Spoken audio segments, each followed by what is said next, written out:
and then title it.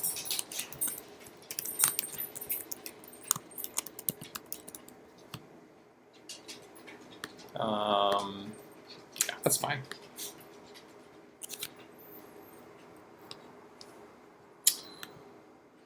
Yeah, let's make sure we're up.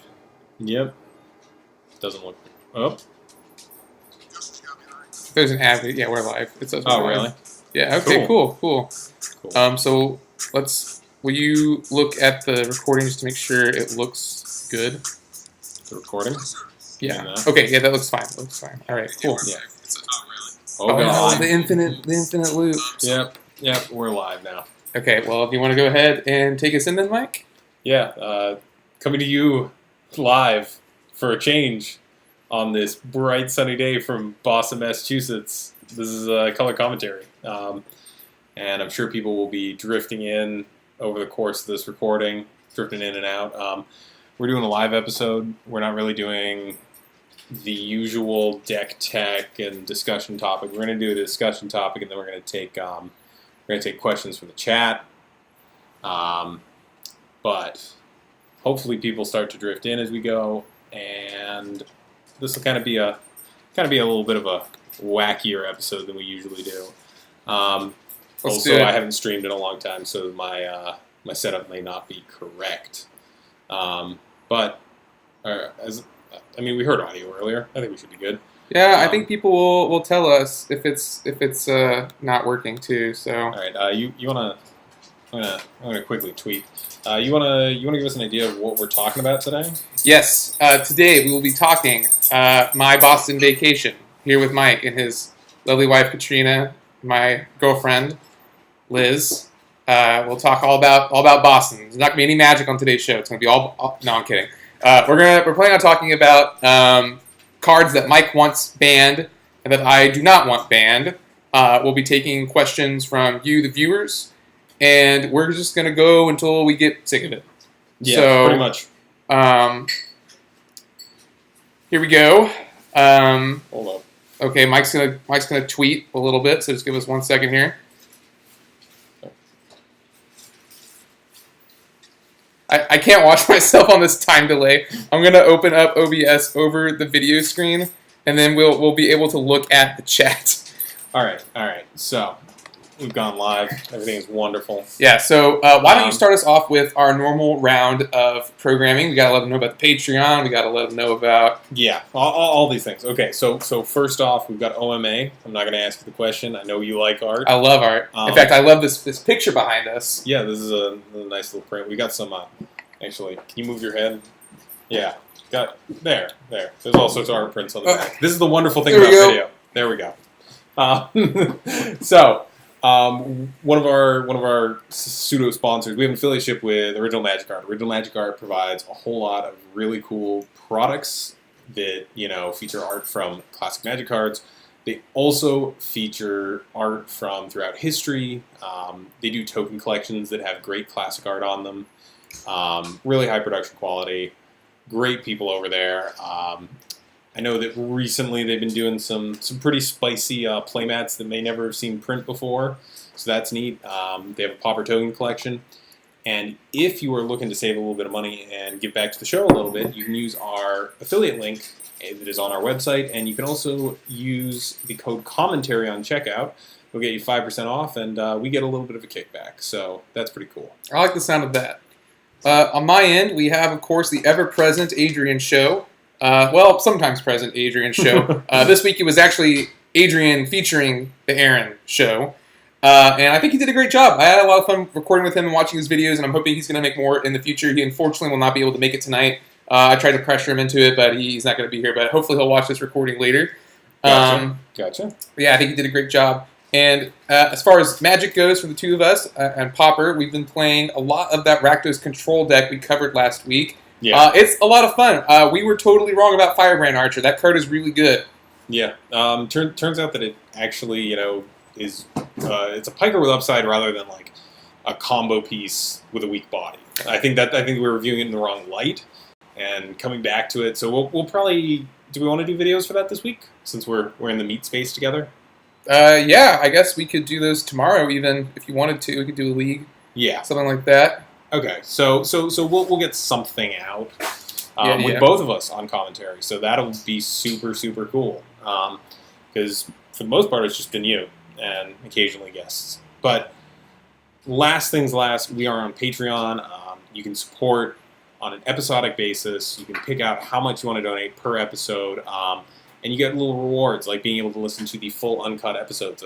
With this one, there's only going to be the uncut version. I'll probably cut the little bit of us setting up at the beginning. You non-Patreon people are getting exclusive access to the pre-show and post-show banter because we will not turn off this video camera. Yep. Yeah, we're just going for it. But if you want to donate to the Patreon, it really helps us out. You get charged at the end of the month. You probably, if you watch a lot of Magic content, you know what Patreon is. A bunch of people give this spiel out. It's nothing special. We're the same as anyone else. But, we do appreciate it a lot, and our patrons make what we do possible. Makes it a little bit easier on us financially. So since we're not doing the deck tech today like we usually do, why don't we talk about the Magic we've been playing here in the city, namely the deck you drafted last night? So I drafted a garbage deck last night. We went to a local game shop called Pandemonium Books, and we thought we'd have a little draft. And someone made the mistake of telling me that you can draft 4-color and 5-color decks in this format, and I did that. I think they were trying to throw you off. No. I like the someone I'm referring to is draft podcasts I listen to. So, okay. So I'm inclined to trust LSV's opinion on draft more than my own. But I basically was like, all right, pack one, pick one, Overwhelming Splendor. Okay, I need this card a little bit, and it would be funny to ramp into this. And then I just picked a bunch of blue-white control cards and a little bit of black and red control cards, and I played 4-color off of a Manolith and a Survivor's Encampment, and I went 2-1. Right, and yeah, you had the card where it was like the opponent has the ability. That is Overwhelming Splendor. Okay, and then you had the one where you gain 7 life and you put the card 7 from the bottom, and it was the sight to behold. And then today we played some EDH, which is why we were running a little late. A little bit on the late side. The last game took 3 hours. It was awful. This is why I don't play EDH. Yeah, it was a slog. I think I probably could have won in a more expedient manner there. I didn't win, but I could have. I could have helped get myself closer to that. But it was a fun time. You made some new friends. But yeah, I drafted garbage at a new store and went 2-1. And turns out people do not care for losing to Approach of the Second Sun. No. It's a bad feeling. But today we did get to spread some of the pauper gospel, so hopefully we have some new people interested in it. That's where I took that picture of our playmat. Someone other than us actually owns it, which is kind of cool. Yeah. I mean, it's, I didn't expect anyone to actually buy the damn thing. So. I bought one. Yeah, I know. I signed it for myself, not really. I should have brought it for you to sign. Oh, yeah. You should have. Next time, when I come visit you, I'll sign it. But anything else? Yeah. We played EDH. We drafted. You've been having a great time here in the great city of Boston. I'm wearing my Pat's Game shirt. Pat, want to do a shout out for them? I've got. I brought Mike one from Texas, so he'll always remember. It is tiny on my giant. Mike's from Boston. It's not his home. No, it's not my home. But I do deeply miss Pat's Games as a game store. They're amazing. Love them. So let's get into the. Okay, Mike has been like prepping me for this discussion topic since the last episode, basically. All right, so this came up in discussion, with some of our friends who also, play Pauper, and the discussion was, if you could ban anything out of the format, what would quote unquote fix the format and make it a better place? And one of our friends, Jason, brought up that he thinks the answer is ban Preordain, ban Burning Tree Emissary, and he thinks the format's fixed. And I'm going to take his side on this, and we've talked about this, in advance of the show. So, spoiler alert. I'm taking the opposite side, where I think the format is largely fine, and if you get rid of those 2 cards, you don't kill off, but you definitely take away from the power level of the format. So why don't we go into your arguments first, and then I can roll my eyes and refute you as necessary. All right, so the main concern is that blue is just, a little bit too consistent when it comes to their cantrips. Before you keep going, I do want to say hi to people in the chat. We won't ignore you, I promise. Hey, 666. Hey, Geek okay, glad you're here. Give a shout out anytime you want to jump in. This is an open dialogue. Mike, keep going. Sorry about that. Yeah. And as people come in, we can repeat that. But so the idea being preordain and ponder, and to a lesser extent brainstorm, represent a level of consistency not present in other colors at that mana cost. And as a result, blue decks are inherently favored in a majority of situations. And that's not a bad thing, right? Like, Legacy is blue-centric. Obviously, Brainstorm is much better there, but, Legacy is a blue-centric format, and that's not necessarily a bad thing. It's a bad thing when it clots out, other things, and it leads to, suspect deck building choices that wouldn't exist outside of a sort of safe haven for blue cards. So you're saying that it's the Mull Drifter problem. You have this blue card that's so ubiquitous, and it can go in all these decks, and it just makes them better, but surely by the fact that it exists. Is that kind of what you're getting at? I'm saying that the existence of Preordain and Ponder, the four of those, if you're playing a mono blue deck, there is no good reason not to run all 8 of those, because the investment cost is so minimal, and the cost in gameplay is so minimal. Let's take this comment from the poll here. Their reaction, they say, is wouldn't people just play Serum Visions, and what are your opinions on that? Okay, people would definitely play Serum Visions if we get rid of Preordain, because some decks need those 8 cantrips just to be, more consistent. The power level between Serum Visions and Preordain is astronomical. Being able to scry 2 and then draw versus drawing and scrying 2 is huge difference in power level. And sort of to that same effect, 8686 notes that Preordain it has no real deck building costs, whereas Brainstorm and Ponder put certain restrictions on the rest of your deck. That's absolutely true. Brainstorm is a lot worse in our format. We don't have true fetch lands. You have to include some number of Ash Barons and or other types of shuffle effects or mill effects in order to make that work. Preordain sort of similar. Ponder sort of similar. A little bit less extreme, I think. So those are very good points. And the reason, by the way, guys, or everyone in the chat, I should say, we're reading this out because we don't have a way of capturing the chat right now. So in order for people who view this in posterity to see what you guys in the chat were saying, we're just going to repeat what you're saying. Also for the audio version, because they won't be able to see it no matter what. Okay, that's true. But, okay, so I think the fact that people would rely on something similar to Serum Visions, which we see in Modern, right? They ban Ponder and Preordain, and Serum Visions is the most played blue cantrip. And blue is not as good. Now, I'm okay with Ponder still being there for the sheer fact of it digs deeper, but it puts you in those awkward situations where Ponder shows you 1 card you want and 2 you don't.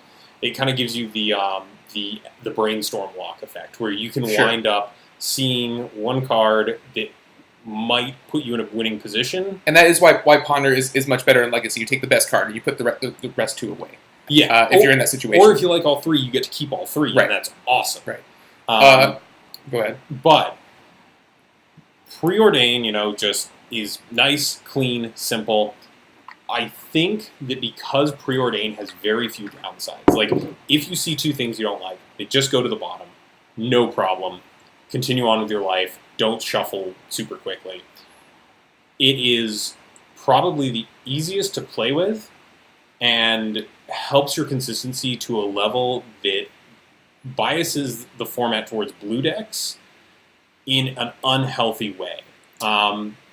Like, for example, to return to the Legacy thing, for example, white doesn't have any good cantrips in Legacy. What they do have when it comes to stuff like, I guess you could argue they generate card advantage in other ways through the means of stuff like Aether Vial. Exactly. Or, exactly. Yeah, okay, I see what you're saying. And we do have stuff like that, right? Like, you like Monarch. So, right, so, yeah. and that is a mechanic that exists in Legacy now because of Palace Jailer, which is played in that deck. That's the ring where you exile the creature and then you become the Monarch. Let me go ahead and say why I think Preordain is fine. And I don't really have a lot of good reasons about why. It's just okay. My reasons are largely going to hinge on the fact that, heck, blue is overpowered. You know, you might as well ask for a non-blue counterspell, which we have two of, that I can think of off the top of my head. They're Mana Tithe and Pyroblast, way more situational. So blue already has access to all these colors, and like the Polt mentioned, people would play Serum Visions or something similar. And that's not to say, like 8666 mentioned, that card is pretty bad compared to Preordain, but people would play it. You know? Yeah, and I'm not saying, we need to get rid of... I'm saying we need to bring power level down, not completely crash it through the floor. Because if I wanted to say that, I'd just say ban Palantir and Preordain. Okay. And I think the other card, Burning Tree Emissary, sort of feeds in this argument as well, so I'm going to go ahead and introduce that. Because of the fact that these aggressive decks with no deck manipulation and no way of cantripping can flood the board with these 2/2s, then that is their way of sort of catching up to the blue decks. And so we have this parity where the blue decks get better cantrip, sure, but the non-blue decks have these more... The best non-blue deck, I should say, has this very explosive start. On the other hand, I am a big fan of, I'm a big fan of having a bunch of games. I'm not against the idea of efficient creatures, but I'm willing to say that there are some games that end on turn 2 just because Burning Tree Emissary was followed up by 2 other cards. Right, and there's a big lack of sweepers in the format to punish that. Mm-hmm. The Polt says, is the problem Preordain or the lack of similar power cards in other colors? What do you think about that? I think it's the fact that it just... If you want to be super consistent, you have stuff like Preordain, Ponder, Gush, like all these ways to just grind out this very, very efficient card advantage. And I do think it's the fact that, if you by not playing blue, your deck's consistency inherently suffers. And having either more redundant effects for effects that we really want, or having powered cards that help answer that card advantage. So the problem then is is not Preordain itself; it's the lack of similar cards in other colors. The lack of a similar consistency mechanism. Whether that be, and I'm just totally spitballing here. What if you had a 2-drop become the Monarch, or a 3-drop become the Monarch? If we had a low cost Monarch thing, I would certainly feel differently. I'm thinking particularly red. Red kind of has its one deck burn that does really well. Play Wild Guess, dude. I'm kidding. So let me go sort of into your argument a little. This is really more of a discussion than really taking sides. Yeah. The Boros deck, we've seen in some of Alex's reports, it's not doing as well as maybe I was personally hoping it would do. But it's still a good deck, and but it has to mimic the blue cards, right? It has to mimic it by using these artifacts and by using cards like Thraben Inspector, where it's not just drawing the cards, it has a draw engine, sure, that draws cards, but it's a lot clunkier and relies on a lot more moving parts. So do you think if maybe those effects were a little bit more standardized, I guess, that would help? I think so you bring up the idea. So Monarch doesn't come into play until at least turn 4. There's the big difference. Like blue decks can start sculpting their hand turn 1 and move on from there. Whereas, when you're playing Boros Monarch, you're not in earliest you're drawing an extra card is turn 2, right? Like absolute earliest if you just plop down Prophetic Prism or Ichor Wellspring, right? If you play turn 2 Prophetic Prism, you're winning the game. That's all I'm going to say. Yes, but my point is, you're not being as mana efficient as the blue deck is, because the blue deck is not just drawing a card for 1 mana. They are drawing a card and also selecting that card. Right. Even if we had not sleight of hand, but something a little better than sleight of hand. I think we do have sleight of hand. We do have sleight of hand. I'm saying something a little bit better. Okay. Opt. I don't know if Opt is better. But having something that was, somewhere in between the power levels, I just think Preordain and Ponder are just too efficient, and I really never want to be in the position where I ever have to cast Serum Visions. I just don't want to do that. It's going to feel weird.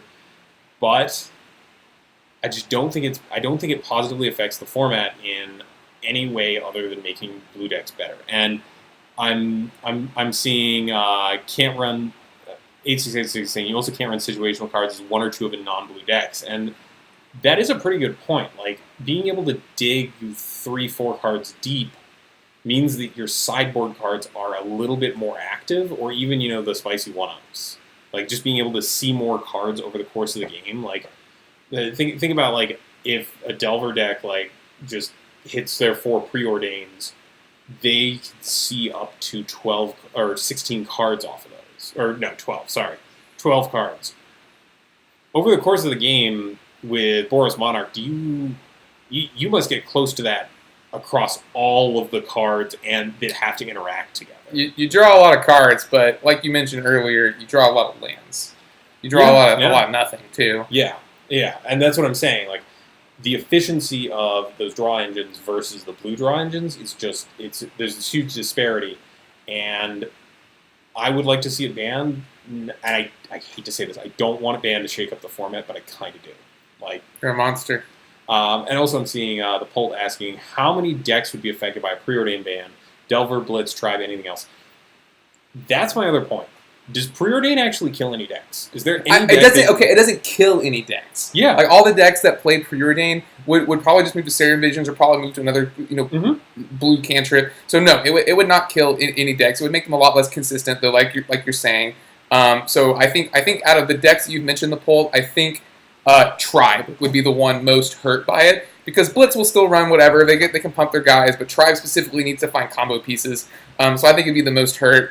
But as far as other decks go, just anything in blue, I guess Black Blue Delver.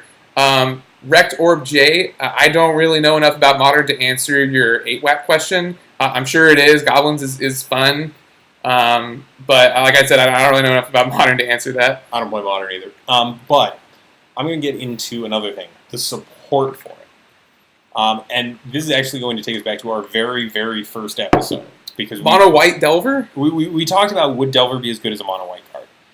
And the support in blue, it's the whole thing, like, Brainstorm is restricted, or is it currently restricted in Vintage? I always forget. Gush? No, what did you say? Brainstorm. Yes, it is. Well, so Brainstorm, totally fine in our format, because what are you drawing into? Also, you're not able to shuffle stuff away, but, like, Brainstorm is not as damaging in our format because you're not drawing into as many high-impact cards. In Vintage, you could just draw into 3 Moxen, put back 2 things that aren't useful, and, ramp yourself by 3. Like, there are powerful things to draw into off that Brainstorm. When you're playing these blue cards in a blue deck, you're also drawing into, the rest of the powerful blue cards that you've put in your deck. So I would say, especially even just as a support color, like, it lets you get to the cards you care about quicker. And we can see that right now. The best deck is Delver. Is it actually? Is it currently the? I don't think it's in the top spot on the Goldfish results, but I'm taking those with a bit more of a grain of salt. I'm going mostly off of Alex's K scores because the new the way the new leak data works, it's a lot harder to tell what's actually the top deck. Yeah. I think Affinity was the top deck before that change, so that's what makes me think it might actually be a little different. Yeah. It's certainly the winningest one of the challenges. I don't know. I just and part of the thing is I don't want either of these bans on their own. I don't want. So you think it would have to actually be both at the same time? I think it would have to be both at the same time. Taking away Burning Tree Emissary and letting Preordain and Ponder and the other blue cantrips exist means that Stompy gets exponentially worse. Well, we had a format with Stompy as a tier 1 deck before the downshift of Burning Tree Emissary. Yes, we did. Mono Blue Delver specifically has a very bad matchup against it. Which was the deck of choice until the blue red deck, which I don't know if people would go right back to playing the blue deck. Yeah, it might take a while, but removing Burning Tree gives a lot more leeway to the slower decks. Your control decks, as well as your even just your tempo aggro decks like Mono Blue Delver. And when that happens, it doesn't help aggro's role in the format. It makes aggro decks move towards more risky plays, and banning Preordain, on the other hand, that leads to Burning Tree Emissary win. Like you have no reason to. It hurts your consistency enough where Burning Tree Emissary might as well just stop your game. I think that's a little reactionary, but I mean we're not living in that world, I guess. No. Merciful Fate shirt ++. Thank you. He who is in the water. Sorry, I had to lean over and read that. 8666 says one of the concerns is that banning cards might have unforeseen consequences. It always does, Mm-hmm. And I agree. I think, yeah, I agree with that because it's not like we're banning Delver itself or anything. No. I don't know. No, and I think removing a little bit of Blue's power and consistency while not completely kneecapping it will help bring some new interesting archetypes into the format and perhaps revitalize what I feel. My counter argument to that point is going back to something you said earlier, Mm-hmm. where you said that it can sort of help patch over bad decks. Is Mm-hmm. Preordained sometimes just the glue that you need in order to make a brew work? Like I guess in particular, how bad does Tribe suffer if Preordained is banned? Like an actual as combo easy maybe you're going to get in this format. Yeah. So I do think, and this is going to be me getting up on my pretentious soapbox. Make room for you. I do think that people play bad decks and get 5-0s because they have access to blue cantrips. I think there's a certain type of deck that would not exist without these, but can only exist because of them. And I would much rather, consolidate some of these sort of glass cannon decks and, move towards, I guess, a more serious format if you want. Like, I don't know. No, you can play whatever you want in Legacy. That's a serious format. You can play whatever you want in Legacy by virtue of dual lands, and if you play some janky combo, Force of Will ruins your day. We don't have that stopgap measure, and that's kind of one of the things that keeps Legacy together is Force of Will. Just being able to have that answer to, you turn one comboed? No.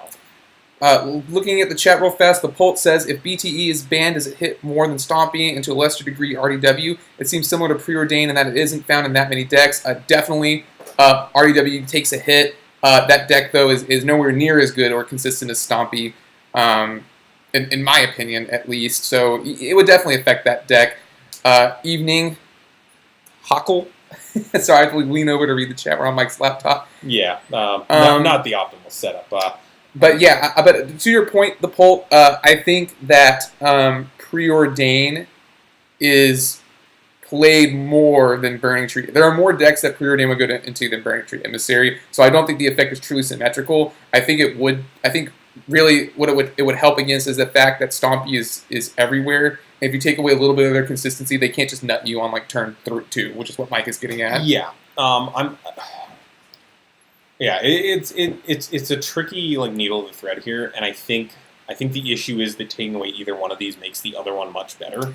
Right. That's why I brought it up as ban these two, not ban one of these or the other one, because if you ban one or the other, it either shifts the format to a much less aggressive place or a much more aggressive place. Because I know I at least was worried that when Burning Tree Emissary was spoiled, that it was just going to be the end. Like, we were just done.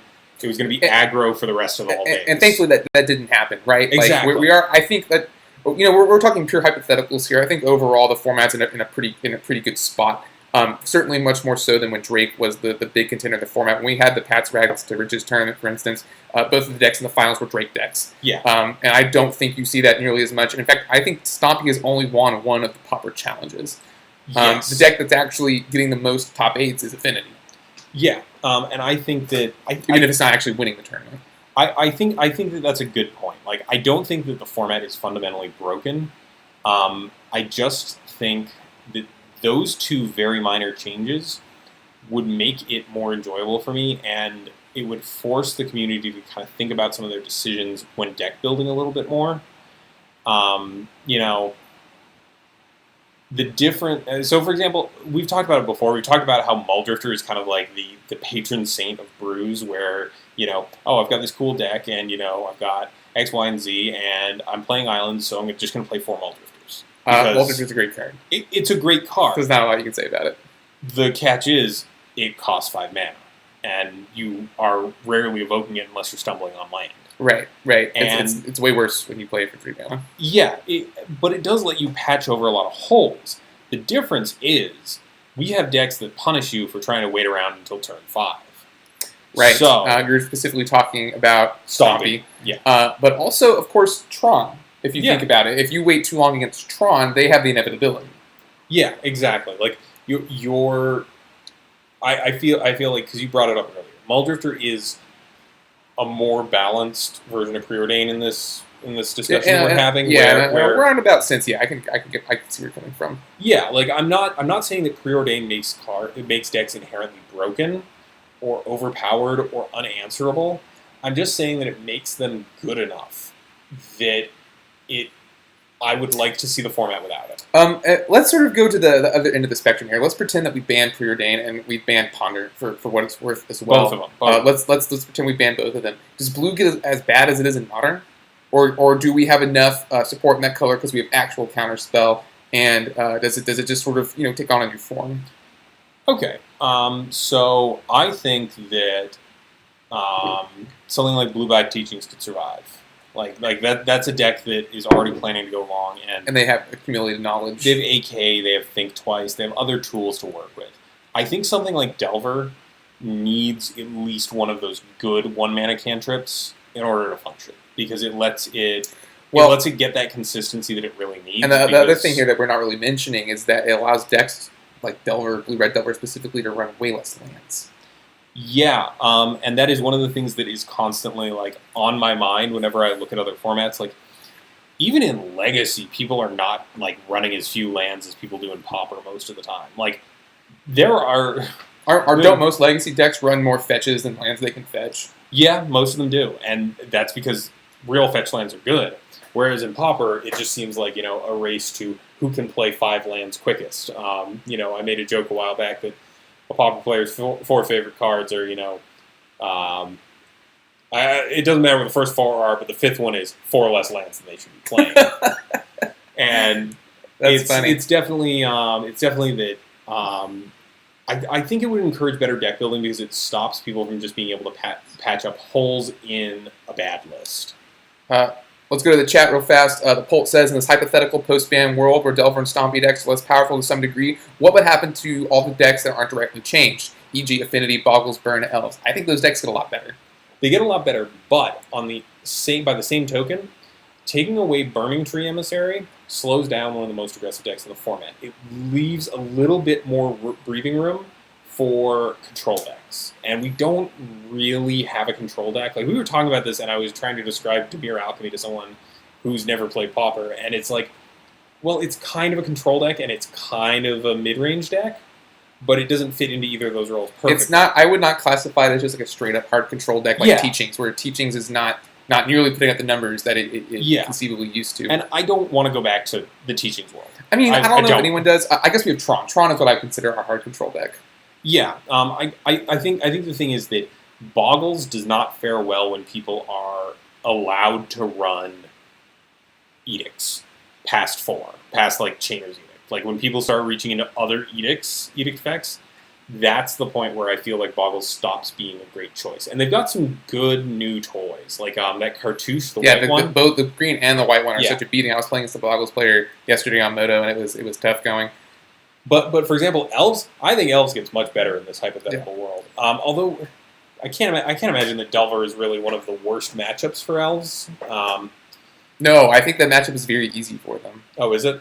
Maybe not the blue-red one, but mono blue traditionally it doesn't have a good time against go wide green decks. Yeah. And then Hughes in the water points out, I would imagine you lean much more heavily on easier to cast counterspells like Mana Leak and Prohibit without the consistency of Ponder and Preordain. What do you think of that? That is a good point.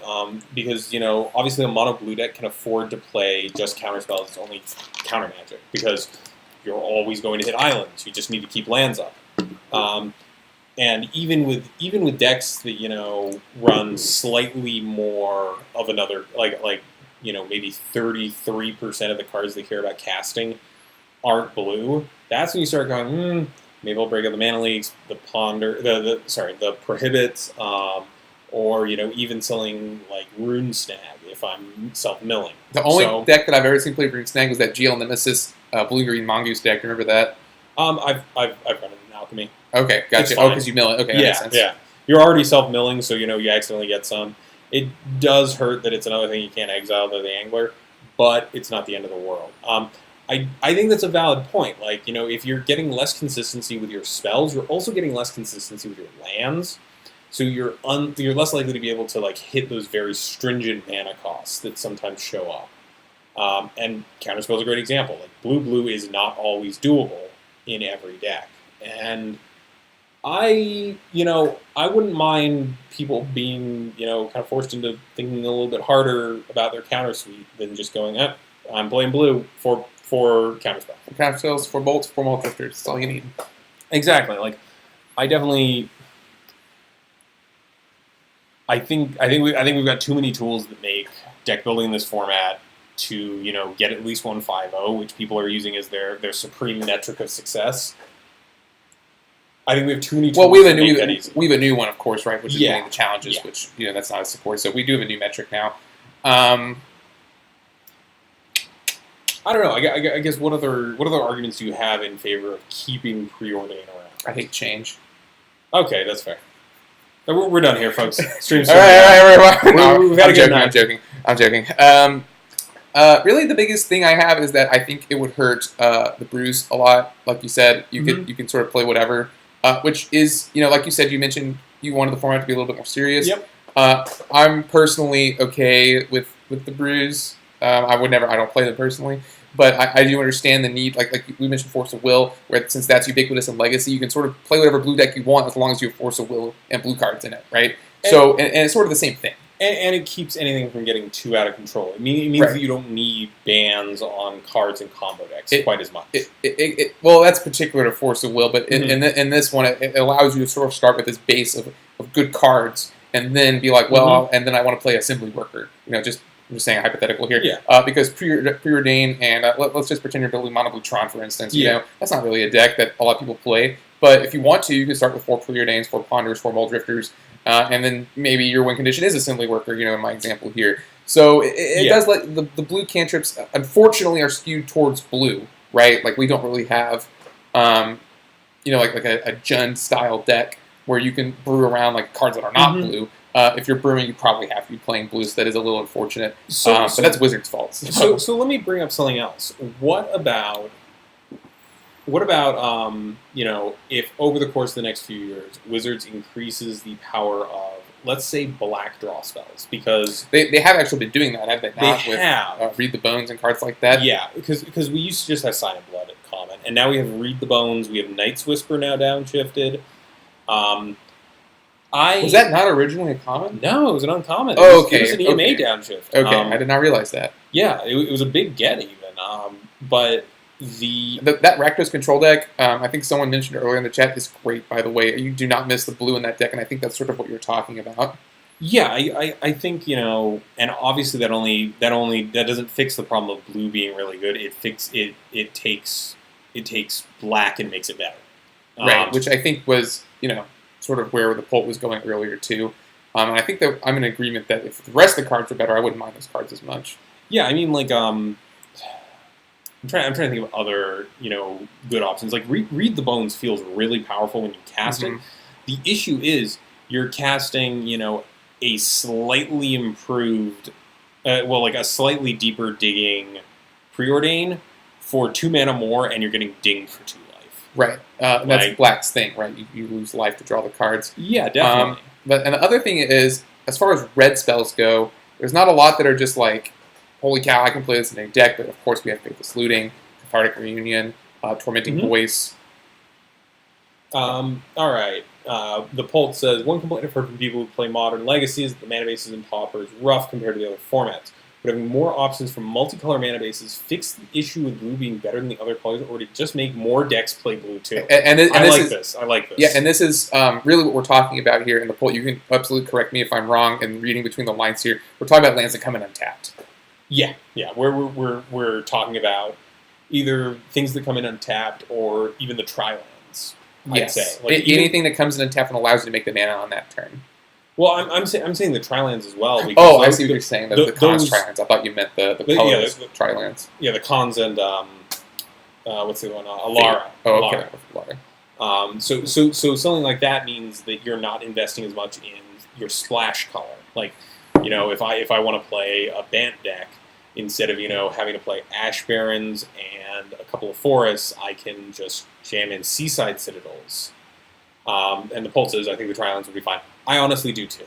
I don't think that they make the format worse. I think it makes you able to splash. I don't think that anyone will make the argument that having lands come in untapped or having tricolored lands will make the format worse. Because tricolored decks are the decks that suffer the most from not having access to the Tri-lands and not having access to the untapped mana sources. Yeah. Fetchable duels, probably not something we're ever going to get. Those are all rares, so I can't ever see them even being uncommon. What if we got a Ash Barrens lookalike that non-basic land cycled? I think I'd be okay, and in fact, we already kind of have something like that with the guild gates. What if you had a card that was like search for a gate, or a tri gate at like one generic, just search for a gate? Yeah, I don't really see. I mean, that's still like so many hoops compared to other formats. Yeah. And I could see that being in the realm of pauper. 8686. I would love to hear that argument if you have it on hand. He just mentioned that people have argued against Tri-lands, so we can definitely talk about that here as well. I don't know the argument personally.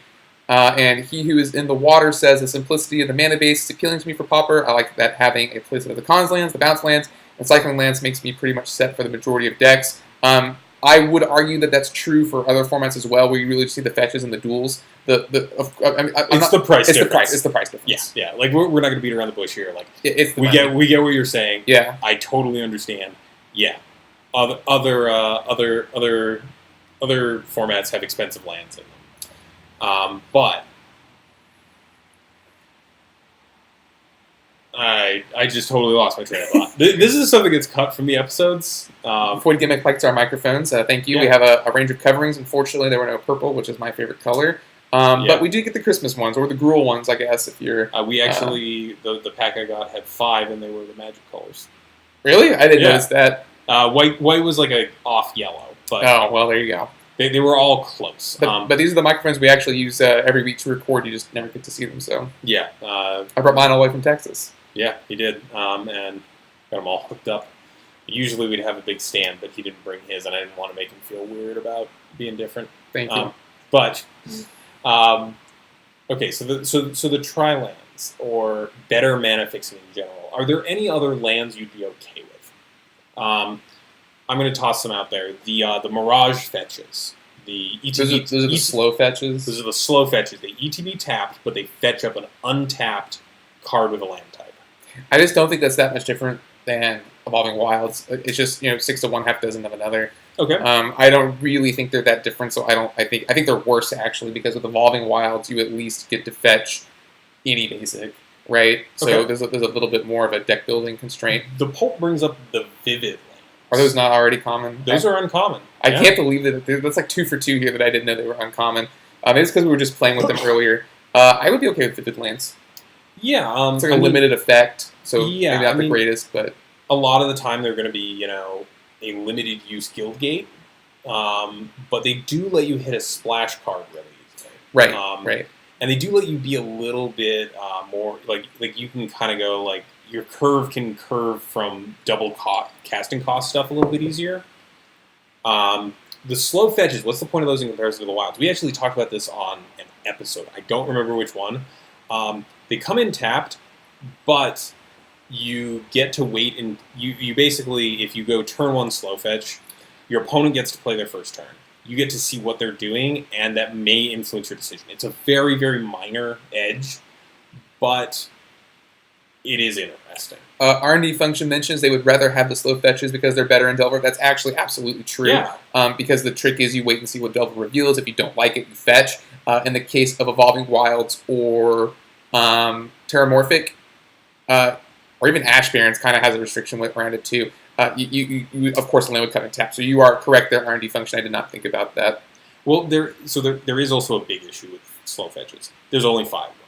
There's only allied colored ones, and I did not know that. Yeah, there is that issue. I'm trying to think through other options. One that I've seen brought up before is Tarnished Citadel, which is a city of brass that taps for colorless, but bolts you. So it taps for colorless, or you tap, add any mana of any color to your mana pool, take 3. But then why don't you just play like Rupture Spire? I mean, there are decks that care less about the 3 mana than having to pay 1 mana into this thing. Sure. Going back to the chat, 3 life, excuse me. He Was in the Water says this is mostly because it was just on Moto, but the Odyssey monocolored pain lands with the extra ability could be fun, i.e. Barbarian Ring. Definitely. I think Pauper would love some extra utility lands. There are not really that... There are, I think, 10 that I can think, maybe 11 if you include Haunted Fingraph from the original Zendikar cycle. Zendikar and World Wake. But really the best one is Bojuka Bog by a long shot. Do you know what, what is it? The Skyline. There's one that gives a creature flying. Like the delta between that and Exile the Bin against like a Graveyard Matters deck is huge. 8686 mentions the slow fetches allow you to play your tap land turn 1 and hold up Counterspell and Brainstorm plus fetch turn 2. Absolutely. I'm just wrong about the fetch lands. I was wrong once before. It's okay. I'm trying to think through other like weird land cycles that I know of. We have the Tri-Sac lands. Those aren't very good. I'm trying to think. Obviously this is definitely something Wizards is not going to do. The battle lands, the ETB tapped unless you have 2 basics. Yeah, with land types. Yeah, those are rares. Those are rares. If you cut the land types, I don't know that they're not fetchable, but they wouldn't be fetchable anyway. So yeah, like you'd be able to fetch the forest ones, but that's it. But the point I'm making here is, in a context of only Pauper, not in the context of Magic as a whole, because obviously those are good enough to be rares. Mm-hmm. If you just had a dual land that said, unless you control 2 or more basics, the CTB is tapped. Fine. I don't see that being bad. I think it's actually fine, yeah. The Pult says, here's a train of thought. What would it take to make the less played color pairs more powerful? I don't think a tri-land really helps make RG, UG, or GB any better. Myriad Landscapes, which is the fetch 2 bases of the same type, might be okay. I think that might be in reference to something we said after they posted that first one. But as for the first one, do you think that is a land problem, or do you think that's a power level those color pairings problem? Yeah, I don't think it's so much the lands. Generally, the amount of colors we're playing dictates your issues with mana more. There are certain colors, though, like black, for example, has a lot of double casting costs, like black, black 1 or black, black, which makes it a little bit more demanding on your mana base. So better lands help out certain colors a little bit more. For example, red, except for its really powerful cards, tends to just have a single red symbol. Green, it's something that Wizards uses, right, as a limited balancer, because drafting something with drafting 3 things that are double white in their mana cost kind of firmly puts you in white. Mm-hmm. But I don't know. I don't think the mana base is what's holding those colors back. I think it's the relative power level. R&D function does mention RG is more of a problem with mana than GB or UG because it's more likely to be aggro. I think that is absolutely true. But the RG deck that I can think of off the top of my head is Landfall. Yeah, which I don't think is a very good deck. But I don't know if that's a mana problem. But I do see what you're saying. Maybe I just thought of it. Sorry. Maybe you're not talking about Landfall. You might be talking about the Curd Ape style decks, the Curd Ape Wild on the Coddle style decks. Wild on the Coddle, and in fact, that entire Domain Zoo deck is just not that powerful because you have to use cards like Nylea's Presence or actually have all 5 basics out. Yeah, you're actively jumping through hoops to get upside that in other formats would just come naturally. But I do think. So let me hit on something that R&D function hit on inadvertently. I don't think that the relative quality of our lands is detrimental to multicolor control and mid-range. I think it is much more detrimental to multicolor aggro. Sure. You can't reliably want to curve a green 1-drop into a red 2-drop. That's just not realistic on curve. There are things you can do to certainly help that, like, trying to up your land count, for example, and that sort of thing. But, like, it's just not as probable. Whereas if you're planning to go to turn 10 anyway, and you're playing a bunch of draw spells, you're going to see your splash color more likely. So... And Delver doesn't really have that problem because its threats are blue and it's only running red for removal. Yep, and while we do have Terramorphic and Evolving Wilds, they come in taps, so you're setting yourself back on tempo to play that extra color. That's why, there's no reason for like a red-green Stompy deck. Like, even though Burning Tree Emissary seems sweet when you can go like Burning Tree Emissary into Gore Clan Smasher or whatever the hell that is. The Bloodthirst red-green thing.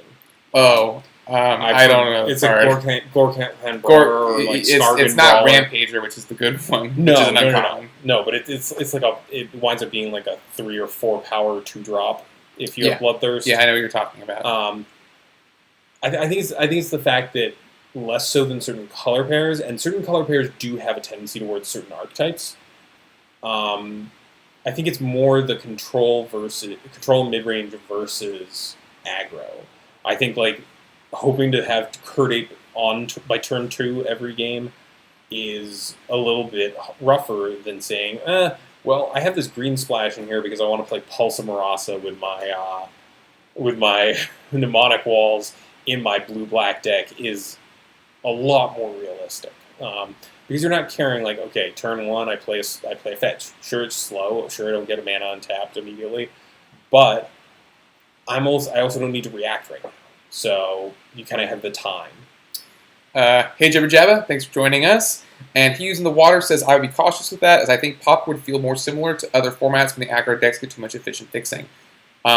Which, yes, I could definitely see that. I believe, and correct me if I'm wrong, you're referring to decks like, in Modern, like Zoo, or is Death Shadow an aggro deck? I actually don't know.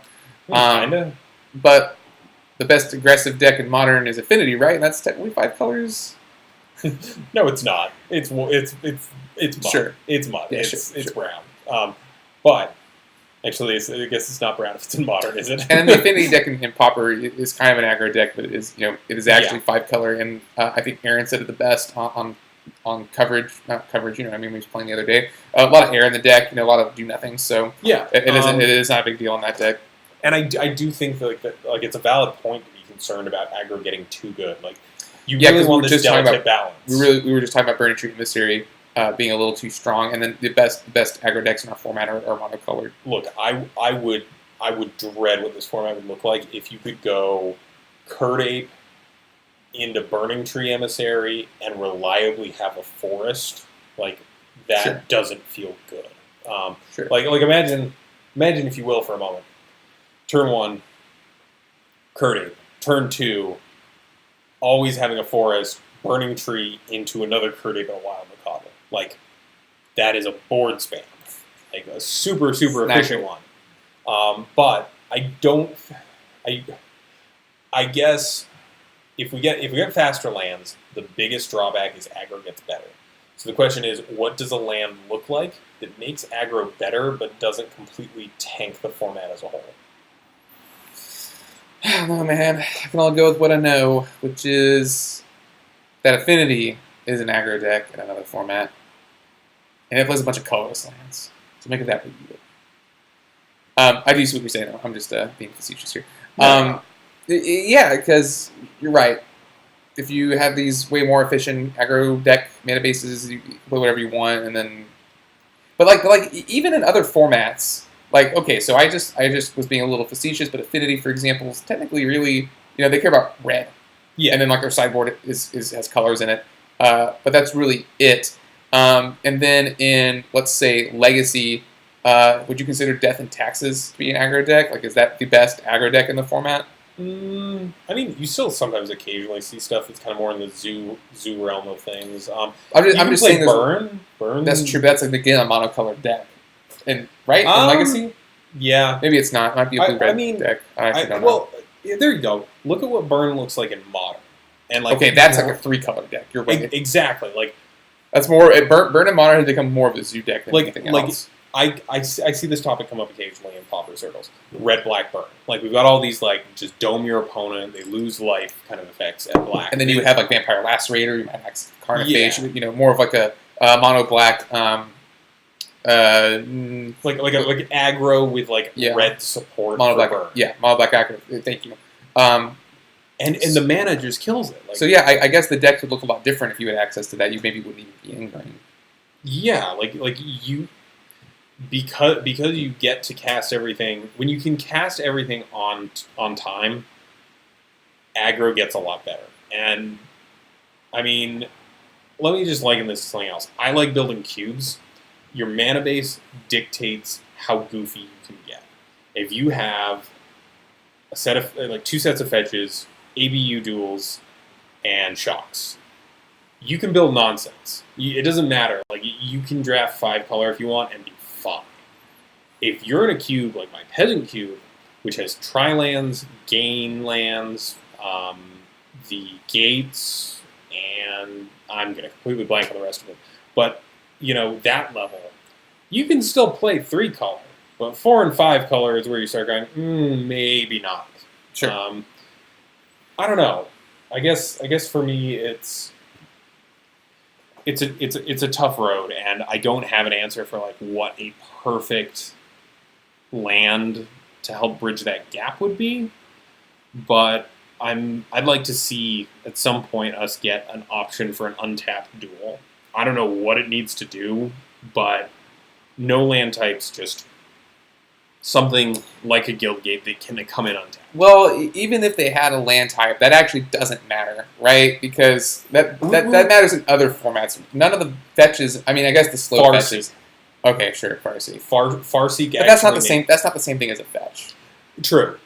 I mean, if we had the slow fetches, for example, but now we're like extrapolating 2 layers of like what ifs. Yeah, sure. And now we're in complete fantasy land. But I mean, it would make Farseek playable in a ramp style strategy, being able to like tutor up a duel. That's big game, I feel, in terms of consistency. But all right, that's big game. Big. The biggest game. The biggest game. The most biggest of the most dangerous big game. No. The most biggest of games. Right, sure. Now, I don't know how many people are in here or how long we've been going for. We've been going for a little over an hour, I think. All right. So, no, not a little over. A little under an hour, excuse me. I'm seeing a whole bunch of people here. And I think I'd like to open it up for, discussion. Do you have any questions? Like, they can be about pauper, they can be about whatever. Just not about modern. We've made that pretty clear, I hope. Yeah. I'm also bad at EDH and draft and pretty much every format. I just Geek Luke G. There we go. I finally figured out where the spaces should go. Geek Luke G. Points out the swamp cycling, plane cycling, etc. That is a good point. I love me a Twisted Abomination, but a Twisted Abomination that goes for a dual land? Ooh. I did not think about that. I apologize. Yeah, that's true. I don't ever think. We don't always have everything at our fingertips. Also, we did not plan this week. We had a basic topic and we went with it. This is the longest I think we've ever had a discussion topic go on for, just by the way. Yeah, I mean, we kind of meandered a little bit. Also, it's a little bit easier when we're in person because we can kind of, feel out the situation. But as I said, if you have any discussion topics, feel free to chime in. Like, we'll give you our in the moment takes on these things. We don't really particularly have much at stake here. Recording over the internet, though, going back to what you said, is actually a lot harder. Mm-hmm. I think I've mentioned it maybe on the show before, but especially in the 3 people episodes, it's really hard to tell whose turn it is to talk because you can't like look at someone and you sort of have like this moment where you're like, okay, well now I need to say something or now they need to say something. These like physical cues, you just don't get them over because we don't look at we use a Discord to record, so we don't get to look at each other.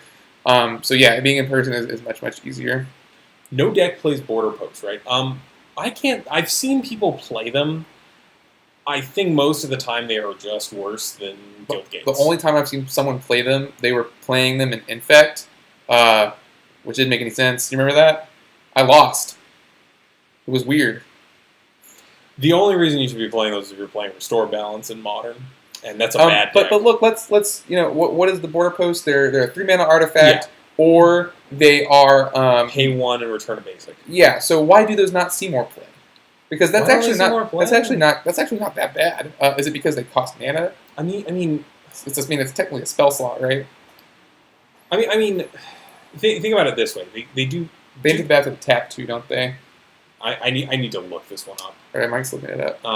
But I do think thoughts on Burning Vengeance downshift. Go home 8686. You're drunk. No, I'm fully kidding. But the twin Burning Vengeance. Burning Vengeance is the draft archetype that you never got to draft in Innistrad. That is. Because everyone else was drafting. Is that the one where no. play a flashback card? Yeah, whenever you play a spell out of your graveyard. Burning Vengeance downshift would make me a very happy person because I get to play Flame Jab as recurable lightning. Oh man, yeah, that's actually pretty sweet. I don't really see. I mean, is there a problem with it? Like, I guess you could play it in perhaps a Mardu Tordex list, for instance. All I'm gonna say is Una's Grace with shock attached to it. It would open up an entirely new archetype, which is kind of cool. It would. Would that be the best archetype in the format? I don't know. You still got to resolve a Burning Vengeance. Hope it doesn't get Hydro Blasted, right? So.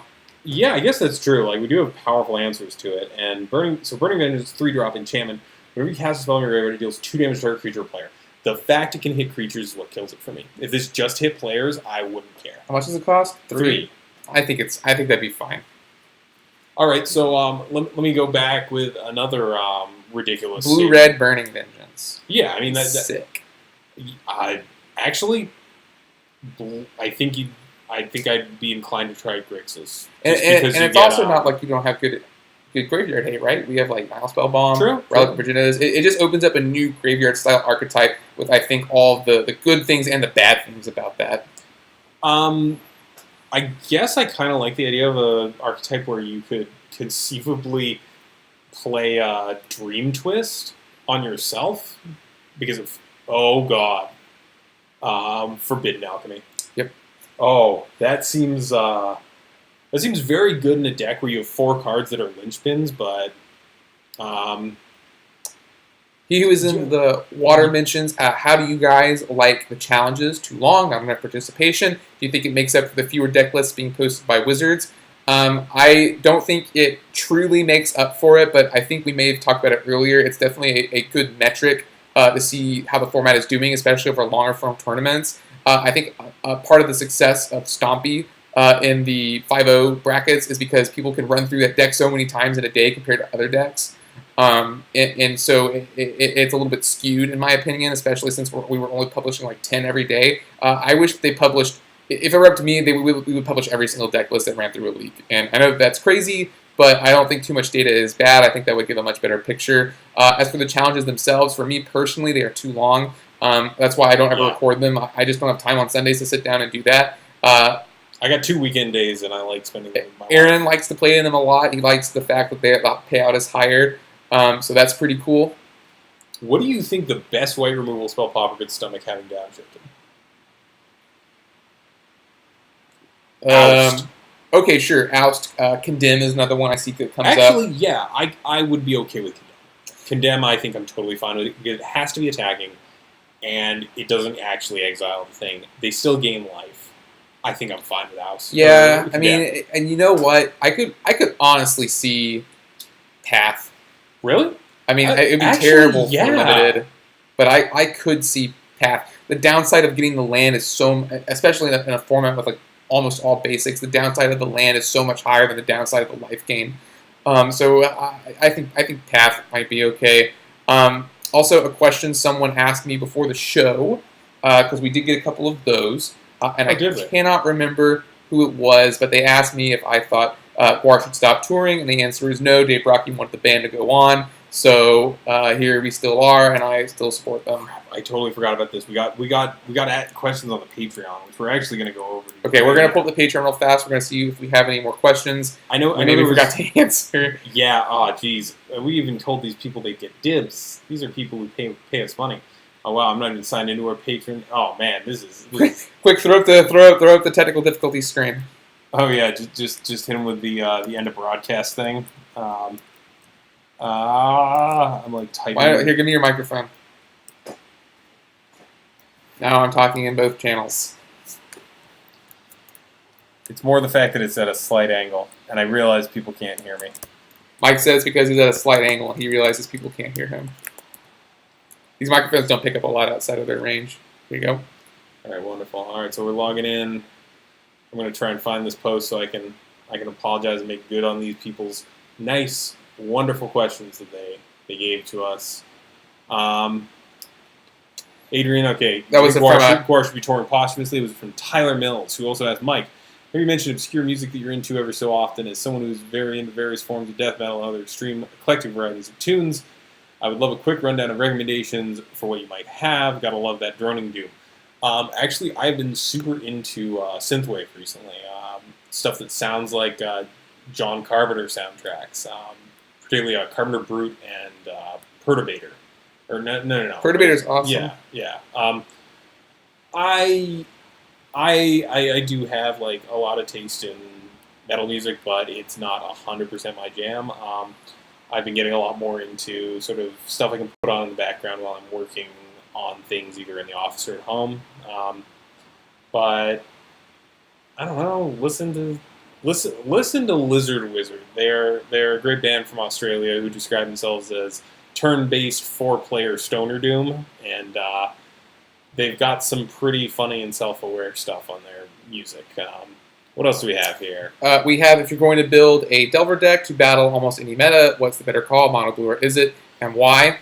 I think Izzet is just positioned a lot better overall. This is from Brandon H. I think that Izzet, just the removal suite makes it way better against like random... Izzet Delver, I think, is just better against like random matchups. One of our biggest supporters, David, thank you, David, says, is there any chance that a deck like UG Threshold could become competitive someday? What would the meta have to be like, or how broken a card would it need to be viable? It would need fetches. Okay, yeah, we already kind of covered that. That would also help with Threshold a lot. Yeah, well, that's what I'm getting at. Like, Canadian Threshold, the old rug deck, did really well in Legacy for a while because it had fetches. Like, being able to have your mana base also feed into your main strategy really, really helps it out. There's just, there's discrepancies that can't be accounted for with Legacy, and they're clearly the much more powerful thing. Hugh, Still in the Water, Death Heaven's Sunbather, yes or no? I was not a fan. I found it derivative of the American Neocrust scene circa 2010. Mike and I are both really into metal, but I'm really into thrash, and he's really into this like extremely technical, slow stuff. Yeah, so that's goofy. Side note, I don't think the mics are actually what's being broadcasted. I think they are, but I could be wrong. It could be captured on your onboard audio, which, I mean, isn't the end of the world, I don't think. We can fix it in post. Yeah. Fix it in post. Whatever. I'm still talking into the microphone. I just need to see. Hold on. Paul, you've piqued his curiosity. Nope. That is pulling in from the mics. So, I don't know. All right. So, we've gotten our questions about music out of the way. Yeah, sorry about that, Patreon folks. Fortunately, there were only like 3 or 4 questions, so we were able to answer them pretty quickly there. Fortunately, not enough people want to pay us money, so we didn't have a lot of stuff to get through. We're not that popular. No, we aren't. Audio's been fine, though. Oh, that's good to hear. Thank you, Colt. Cool. What other things do we want to talk about? You got any hot topics to discuss? My girlfriend got me these Japanese packs, which we could open them. Do you want to crack them? Yeah, let's. We got some Amonkhet, and we got some Eldritch Moon. Which one should we open first? Eldritch Moon actually has money in it. Let's do that one. You want to get? There you go. There's your ASMR. Packs are hard to open. We have both of our significant others around just kind of laughing at us. There's like an anti-theft thing here. Look at this. Oh, what? Yeah. I don't know if you guys can see that. It's like an anti-theft device on. It's cool. The people who are listening to this won't be able to, though. Tokens first, and the land. Whoa. There's 2 rares. What the hell? Oh, one's a flip card. Oh, that's true. You got the flip cards. All right. Do you remember all the names of these? Nope. I know it's a Terrarian. All right. Let's start from the very beginning. Because I played this format decently. So Handware Garrison, I think, right? Sure. Handware Garrison. It's the one that turns into Handware the Writhing Township. Summary Dismissal. Cool counterspell. What the hell is this one? I don't know this one. It's one of the vampire cards. It wasn't very good. We won't go through all of them. The standout cards for me are the Terrarian. Yes, the bedpan for your desk. Unstable Mutation. Spontaneous Mutation. Excuse me. Unstable Mutation is the one that we don't have. Let's crack the Amonkhet one. Yeah. Oh, and the token was a Eldrazi Horror, a token that I need for Do you want cubes. that one? Probably not. It's in Japanese. I prefer my cubes to be accessible to people who don't speak other Dude, languages. it's a token. Get over yourself. Dude, no accounting for taste. Pack correction. Very hard to open. The Russian Amonkhet packs are way shinier, actually. They're all produced at different locations, so... And you can actually kind of read some Japanese, right? And, yeah, again, it's backwards. This is so weird to me. Ooh, censor in Japanese. There we go. Grace Jones. They're very light, too. Although Amonkhet's had print run issues. So, alright. Well, there was nothing really that great in there. I don't know what the name of the other one was, that your green rare. It's the one that puts stuff, you can exert it to cheat something into play. But my girlfriend got them for me. I'm trying to learn Japanese right now, so she got them for me so I could try and read them, which is actually very thoughtful. Nani? But it's hard. I cannot read kanji at all yet. So the hiragana will have to do for now. I know what those words mean, but because I know what that card does. It's Library of Land on a land. Attached with That's colors. Cool. Alright, if anyone has any other questions, we'd love them. We're kind of dying out here. Are we? That's not that bad. No, we're just running out of steam. Tell everyone about my visit to the aquarium. That was fun. Yeah, how have you been enjoying Boston? Boston's a nice city. I really miss having mass transit in Texas. Mm-hmm. It's super duper nice here. The weather's great. It rains. Yeah. One thing that's actually bad about all the moisture, though, is that it's very it warps cards really quickly. Ooh, here we go. Whole bunch of things. A lot of newer players have questions about legality when it comes to paper pauper. Why do you think Wizards have never definitively made a ruling on the legality? It would be easier for new players if there wasn't an online list, paper list, card kingdom list, or LGS list. It's because they don't care. Yeah, it's sadly because they just don't care. It's not a competitive format. It took them a lot of prodding to actually get the legacy one handled when that situation came up. The thing with the conspiracy card. Right? Yeah. So and they only did the ones that are like popular in Legacy. Mm-hmm. So they really just don't care. And it has nothing to do with like the secondary market.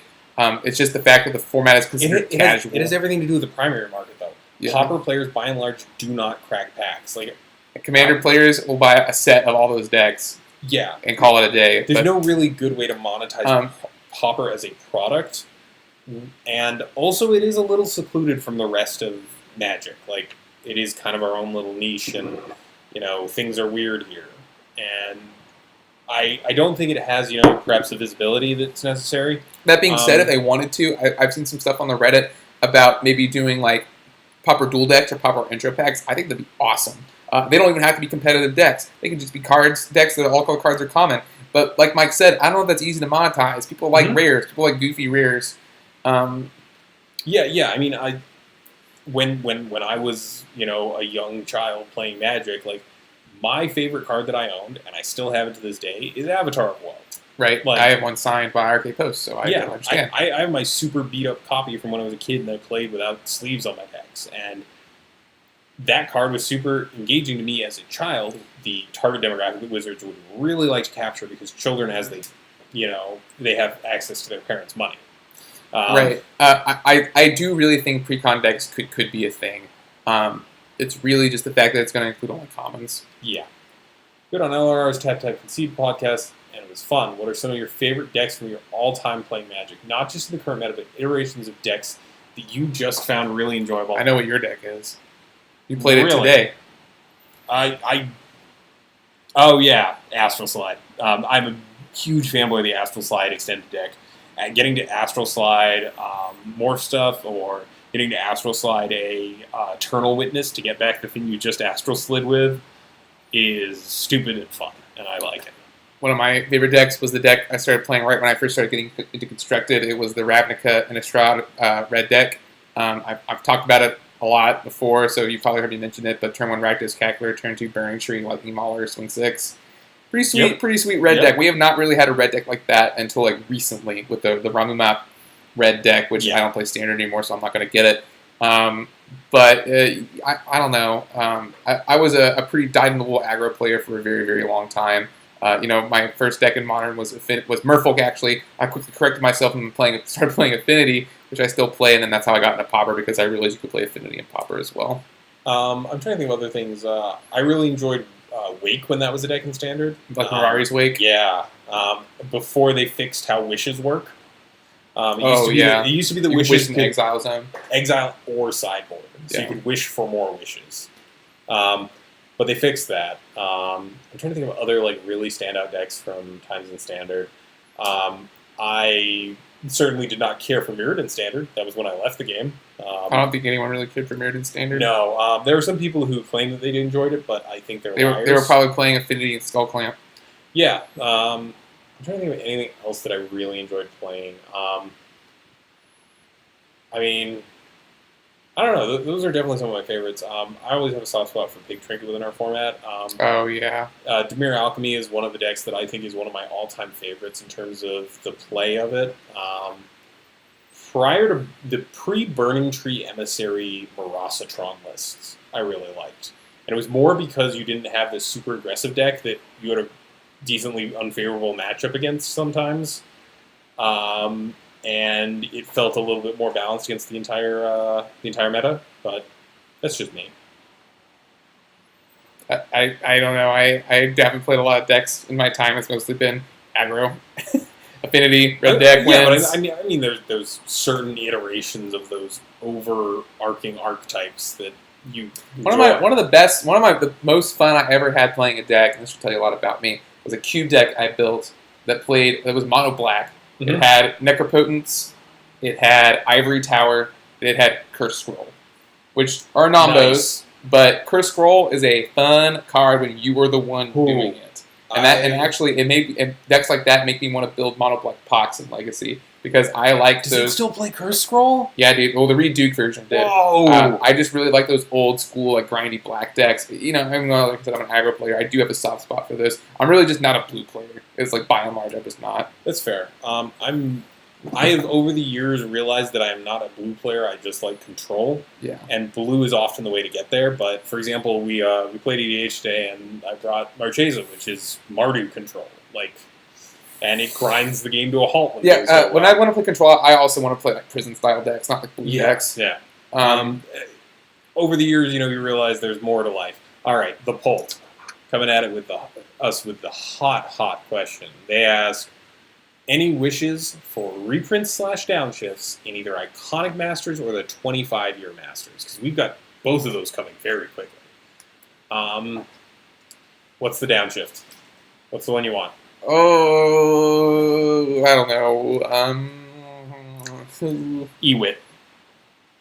Okay, yeah, that'd be great in Pig Trinket. I'm spicing up the answer. I like Ewit a lot. I think it's a great card. Shifting it to common will make it super, super cheap, because that is still, for some reason, a $5 card.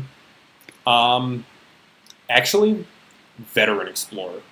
I don't care if it's good. I just want to see it in Pauper. The dashes I want to see in the format, just in general, is Inquisition. I don't know if they ever will, but that's what Inquisition I want. Inquisition of Kozilek? Yeah. I'd be okay with that. I would like some better discard spells, just because I think it would make mono black a lot better, and I just think that we're really lacking some of these like utility. Look at your hand, take the best thing, which maybe within you don't need to get rid of Preordain or Burning Tree. You can just take it out of their hand. I think Thoughtseize is a little too good, but I think Distress is too expensive, and I think Ostracize is too bad.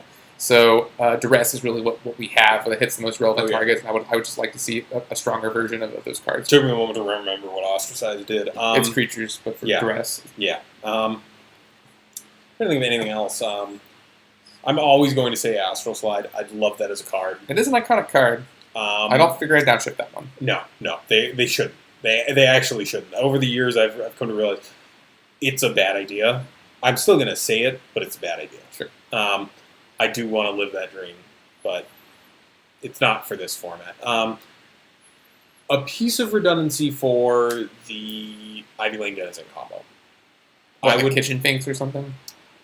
I'd be okay with things. Another thing that you can sack, or a redundant piece for Ivy Lane. That would be my pick. What about a discard spell like Harsh Scrutiny or Lay Bare the Heart? I actually like Lay Bare the Heart, although it is 2 mana, which might be a little too much. Harsh Scrutiny, though, if I remember correctly, it takes a creature and you scry one, so it's ostracized but better. So in a pinch, it just scries one if you don't hit, so it always does something. What would you feel about that? I think taking creatures is too bad. Okay, fair. Just in general, like I would rather use a removal spell than a discard spell.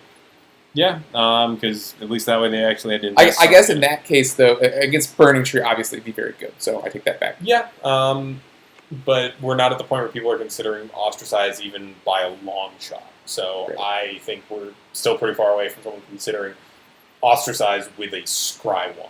Yeah, like that's still pretty bad. I'm trying to think like. I kind of wished there was a goofy riff on Hymn to Torok in Eldritch Moon, Whispers of Evercool. It was 1 and a black. Player discards a card at random. Delirium. It becomes Hymn to Torok. How do you feel about that? I feel a lot better about that than Hymn to Torok. Hymn to Torok is just so easy to use. It was 1 and a black though. Like it's easier to cast, but you do need Delirium to actually make it real. I don't know. I guess I don't really know what you're filling your graveyard up with in Pauper. No, true. So I think that's okay. All right. Any other downshifts you'd think about? I've said Signal Pest before in the past, but I don't think that's getting one either. No. That and it goes into every aggro deck. Right. Oh, my nose is so itchy today. All right. Are you thinking it's about time to call this one? I think so. I think we've been here a while. It's been about an hour and change. So yeah, I think we're nearing the end of the episode here. Yeah. Thanks everyone for stopping by today. I'm gonna do my best to approximate the the intro that we don't have in front of us. The extra. But why don't you go ahead and say your piece and then I'll take us out. Thanks for joining us. This has been really fun.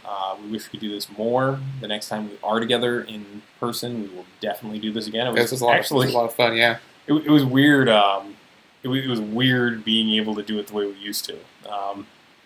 I got so used to the Discord and kind of the separation of humans from one another, but it was good. And I don't know how many people were here at the beginning, but we did do the original intro, the coming to you live from sunny Boston. The old school intro. It actually rained the day. It was not sunny at all. It didn't rain today. It rained last night. Okay, yeah, it did. Yeah. Well, but this has been Color Commentary. If you like us, join us on Patreon, Facebook. You can contact us at colorcommentary@gmail.com. Special thanks to Pat's Games, as always, repping hard. L for our theme song, Quantitative. You can find that and more great tracks at soundcloud.net/ELLELLELL. Gonna also give a shout out to our girl, Black Flame Ashura. You can watch her stream most nights, I think, the Maverick Girl on Discord. And also a special shout out to Alex Ullman. Thanks for all the content. And Alex, I'm coming for you. We're coming for you, man. Yeah, thanks to all of our fans. Thanks to everyone who supports us on Patreon. And thank you, everyone who came out today to watch us do a live show. I think it was a big success. Yeah. We're going to go eat dinner now. This is Adrian Gonzalez. Michael Patrick. Signing off for Color Commentary. Just click here. I can't hold this face.